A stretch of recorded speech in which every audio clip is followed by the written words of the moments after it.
अस्सलाम वालेकुम, मैं हूं फ़हाद महमूद। आज हम बात करेंगे मुख्तार मसूद की पहली किताब आवाज़े दोस्त के बारे में, जिसके 45 से ज़ायद एडिशन शाया हो चुके हैं।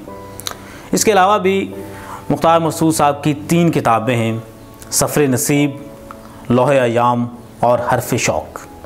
हर्फ़ शौक़ उनकी वफ़ात के बाद शाया हुई, मगर उनकी किताब आवाज़े दोस्त को इतनी मकबूलियत मिली कि उनके अलीगढ़ यूनिवर्सिटी के एक दोस्त नसीम अंसारी ने जवाब दोस्त के नाम से एक किताब लिखी, यानी इस किताब के जवाब में एक किताब लिखी गई।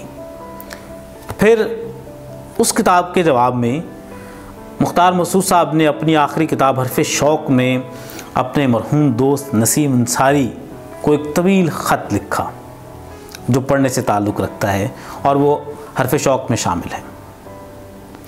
आवाज़े दोस्त की बात करें तो इस किताब को पढ़कर महसूस होता है कि मुसन्निफ़ का मुतालिया कितना वसी और मुशाहिदा कितना गहरा है। उनकी तिलिस्माती नसर का एक ज़माना मुतरफ़ है। आवाज़े दोस्त का इंतसाब इस कदर मुतासिर कुन था कि उसे बेहद सराहा गया।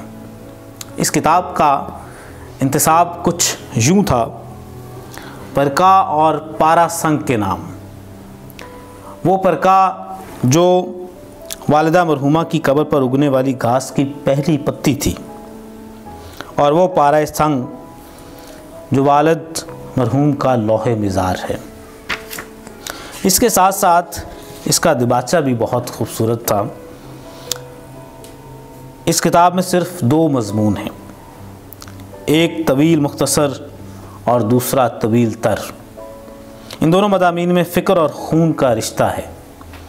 फ़िक्र से मुराद फ़िक्र फ़र्दा है और खून से खून तमन्ना। कुछ इक़्तिबास में आपकी नज़र करता हूँ इस किताब में से।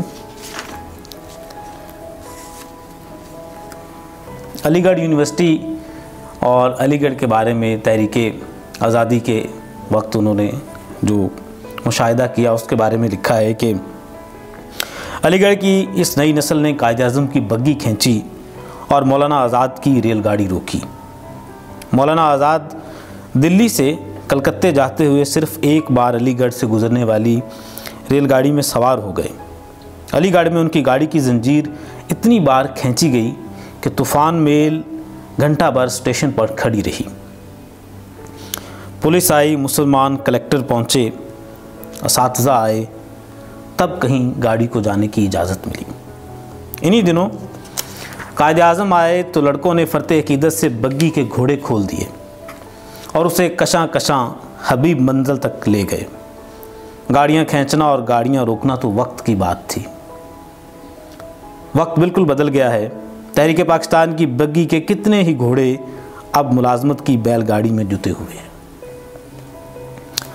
आप इस किताब का कोई भी सफ़ा निकालें, कहीं से भी इसे पढ़ना शुरू करें तो ये आपको अपनी गिरफ्त में ले लेती है।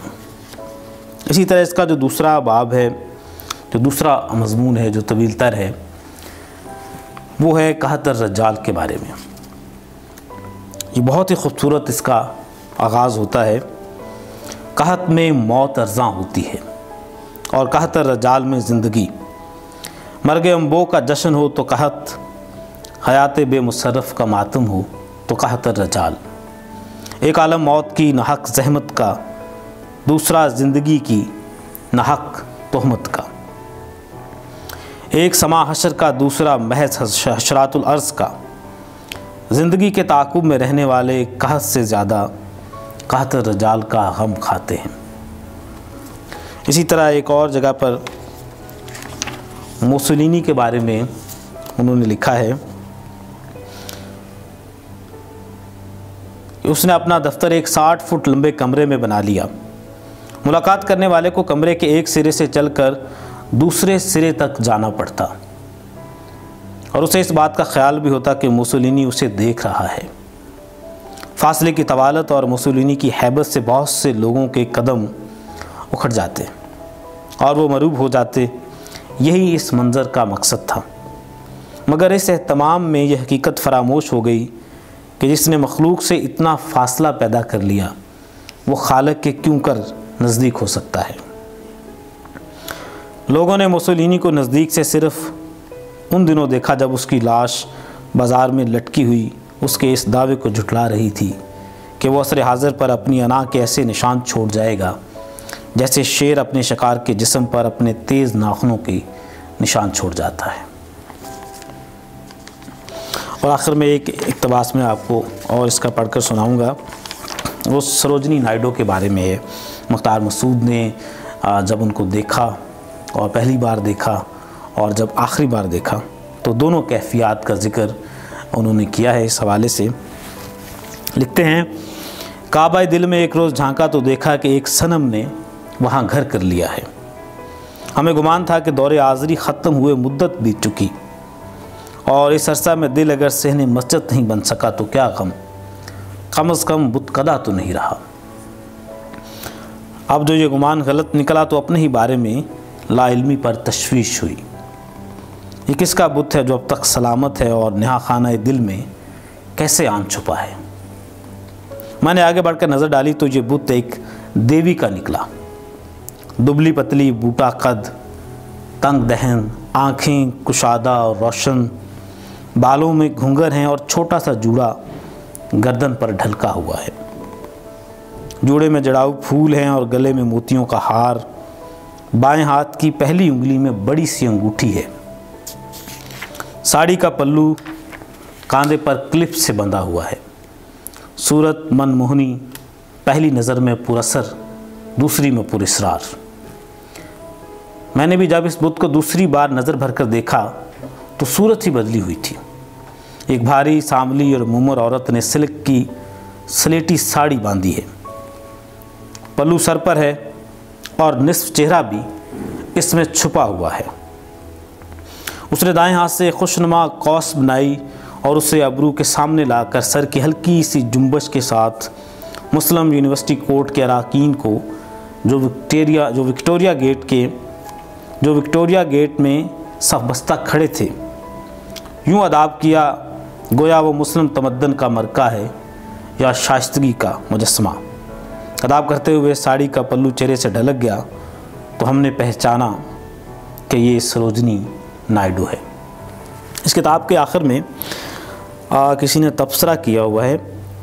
तहसीन सुखनशनास आवाज़ दोस्त के बारे में लिखा है कि लफ्ज़ काबिल दाद, बास फ़िक्रे लाजवाब और बास सफ़ात दाद से बालातर। ये किताब पढ़ के आपको एहसास होता है कि वाकई ही ये पूरी किताब ही दाद से बालातर है। उर्दू ज़बान व अदब की मुनफरिद तसनीफ़ जिसका असलूब बहुत शानदार और जुदागाना है। ऐसा गुमान होता है जैसे नसर में शायरी की जा रही हो। अगर आपको फ़ुर्सत मिले तो आवाज़ दोस्त को ज़रूर पढ़िएगा।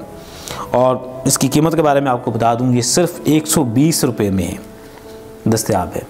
मुख्तार मसूद की जितनी भी किताबें हैं, उनकी 4 किताबें हैं, चारों की जो कीमत है वो मार्केट के एतबार से मेरी जो समझ है उसमें तो मुझे ऐसा लगता है कि ये बिल्कुल मुसन्नफ़ जो है वो आपको फ्री किताब देना चाहता है। अगर आपके पास वक्त हो तो इसे ज़रूर पढ़िएगा। आज के व्लॉग से इतना ही। अल्लाह हाफ़िज़।